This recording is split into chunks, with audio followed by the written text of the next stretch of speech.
seems there's no end to this subject.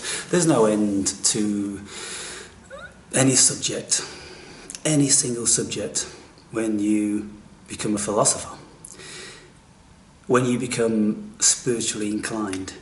Because the thing that we have to remember is that there is two worlds, at least, going on here. There's two things experiencing. There's one physical thing experiencing a physical reality. And there's another thing which isn't physical, that can only perceive the non-physical. It can only perceive the spiritual. And so because we have the facility to be able to step between the two worlds, that is what confuses us. We're looking for the answers. There are answers in the physical world. You can say to yourself, well, I don't want pain, so I'm going to be in avoidance of pain as much as I possibly can. And you do all these things to avoid pain.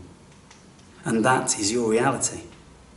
But from the physical, the metaphysical, the spiritual, there's no such thing as pain, because there's no such thing as reality. There's no such thing as a corporeal world. And so when you are spiritually inclined, or a philosopher, and you step between the two worlds, you can experience one world and you go, well, this is this way. And then you experience the other world and you go, oh yeah, well, this world's this way. We are experiencing both ways. And somehow we're trying to make sense of it. And this is where the spanner is thrown in the works. Because there is no sense of the two. You can only make sense from the one. So if you're in the physical world, you have a sense of the physical reality. And you try to make sense of that the best you can. And then from the non-physical, you look at that reality and you try to make sense of a nonsensical world, which is a paradox and a contradiction in itself.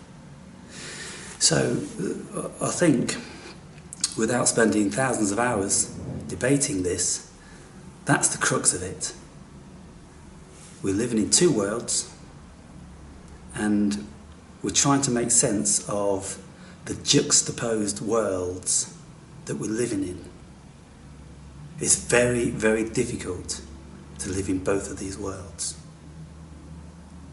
It's easy when you don't have the spiritual inclination, when you don't have an awareness of the non-corporeal, when everything around you seems to be of a corporeal nature, then if you only live in that world, then that is only your perception. And this is why probably most people, they don't want to delve into the other world. It just gets too mind-blowingly confusing. It takes a very strong constitution if you're going to be dipping your toe in the non-corporeal, because that's what brings about the confusement. I think I need a rest now.